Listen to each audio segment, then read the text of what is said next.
പളനാടിലെ നിരന്തരം ശല്യക്കാരനായ ഒരു പോത്ത്. ആ പോത്തിനെ നമുക്കറിയാം, കഴിഞ്ഞ ഒരു 3 വർഷം മുമ്പ് ഈ തൊട്ട് മുൻപിൽ കാണുന്ന വീടിൻ്റെ ഷീറ്റ് പൊളിച്ചകത്ത് കയറുകയും അതോടൊപ്പം തന്നെ ദൊരരാജ് എന്ന് പറയുന്ന ഒരാളെ ആക്രമിച്ച് മരണം സംഭവിക്കുകയും ഉണ്ടായ ഒരു പോത്താണ്. നിരന്തരമായ ആ പോത്ത് പളനാട് മേഖലയിലെ ജനങ്ങൾക്ക് ജീവന ഭീഷണിയായി നിലനിൽക്കുന്നുണ്ട്. അതിനെ അടിയന്തരമായി വനത്തിലേക്ക് മാറ്റണമെന്ന് റേഞ്ചറുമായി ആവശ്യപ്പെട്ടിട്ടുണ്ട്. അതോടൊപ്പം തന്നെ ഒരു 3 ദിവസം മുമ്പ് വനാതിർത്തി പങ്കിടുന്ന ഗ്രാമപഞ്ചായത്ത് പ്രസിഡന്റുമാരെ മന്ത്രിയുടെ നേതൃത്വത്തിൽ നമുക്ക് തിരുവനന്തപുരത്ത് വെച്ച് ഒരു മീറ്റിംഗ് കൂടുകയുണ്ടായി. ആ മീറ്റിങ്ങിൻ്റെ തീരുമാനത്തിൻ്റെ അടിസ്ഥാനത്തിൽ ഇവിടെ നമ്മുടെ വനാതിർത്തിയോടുകൂടി ജനങ്ങൾക്ക് അനുയോജ്യമായ രീതിയിലുള്ള ഫെൻസിങ്ങും അതോടൊപ്പം തന്നെ ശല്യക്കാരായ വന്യമൃഗങ്ങളെയും മാറ്റണമെന്നുള്ള തീരുമാനം മന്ത്രിതലത്തിൽ തന്നെ തീരുമാനമായിട്ടുള്ളതാണ്.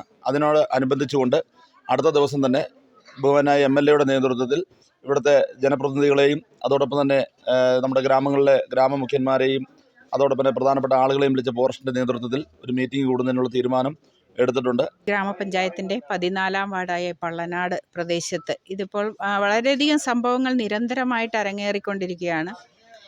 കാട്ടുപോത്തിൻ്റെ ശല്യം, അതുപോലെ കാർഷിക മേഖലയിൽ കർഷകർക്ക് കൃഷി ചെയ്യാൻ പോലും മേല, പക്ഷേ ജനങ്ങൾക്കും അതുപോലെ പേടിച്ചിട്ട് ജീവിക്കാൻ പറ്റാത്തൊരവസ്ഥയിലൂടെയാണ് കടന്നു പോകുന്നത്. കാട്ടുമൃഗങ്ങളുടെ നിരന്തരമായ ശല്യം നമ്മുടെ പള്ളനാടിനെ സംബന്ധിച്ചിടത്തോളം കഴിഞ്ഞ ഒരു 2-3 വർഷങ്ങൾക്ക് മുമ്പ് നമുക്കറിയാം, ഒരു കാട്ടുപോത്ത് വന്ന് ഒരു വീടിനകത്ത് വീണ ഒരു സംഭവം ഉണ്ടായി.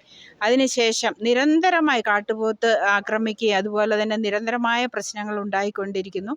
അത് ഇന്നൊരു കുഞ്ഞിനെ ആക്രമിക്കുകയും വളരെയധികം ഗുരുതരമായി പരിക്ക് പറ്റുകയും ചെയ്തിട്ടുണ്ട്. ഇത് ഒരു ജനവാസ മേഖലയാണ്, ഏറ്റവും കൂടുതൽ ജനങ്ങൾ താമസിക്കുന്ന ഒരു മേഖല. എന്നിട്ട് പോലും കാട്ടുമൃഗങ്ങളുടെ നിരന്തരമായ ഈ ശല്യത്തിന് നമുക്ക് നിരന്തരമായ ഒരു ശാശ്വതമായ ഒരു പരിഹാരം ഉണ്ടാക്കാൻ പോലും സാധിക്കുന്നില്ല. തീർച്ചയായിട്ടും ഇതിലെന്തെങ്കിലും നിരന്തരമായ ഒരു പരിഹാരം വനം വകുപ്പിൻ്റെ ഉദ്യോഗസ്ഥർ നല്ലൊരു തീരുമാനം കൈക്കൊണ്ടുകൊണ്ട്, അതുപോലെ തന്നെ ആ കുടുംബത്തിനെ സംബന്ധിച്ചിടത്തോളം എൻ്റെ തൊട്ട അയൽവക്കത്തുള്ളൊരു കുടുംബമാണ്. അവരുടെ ആ അവസ്ഥ നമ്മൾക്ക് നന്നായിട്ട് അറിയാവുന്ന ഒരു കാര്യമാണ്. വല്യമ്മയാണ് ആ കൊച്ചുമകനെ നോക്കുന്നത്. അപ്പോൾ ആ ഒരു അവസ്ഥയിലൊക്കെ അവർക്ക് കിട്ടേണ്ടതായ എല്ലാ ആനുകൂല്യങ്ങളും, ഏറ്റവും നല്ല ചികിത്സാ സൗകര്യങ്ങൾ ഏർപ്പെടുത്തി കൊടുക്കുകയും അതുപോലെ അവർക്ക് കിട്ടേണ്ട എല്ലാ ആനുകൂല്യങ്ങളും കൃത്യമായി അവരിൽ എത്തിക്കുകയും ചെയ്യണം. അതുപോലെ ഈ നാട്ടുകാർ ഭയന്നാണ് ഓരോ ദിവസവും ജീവിക്കുന്നത്.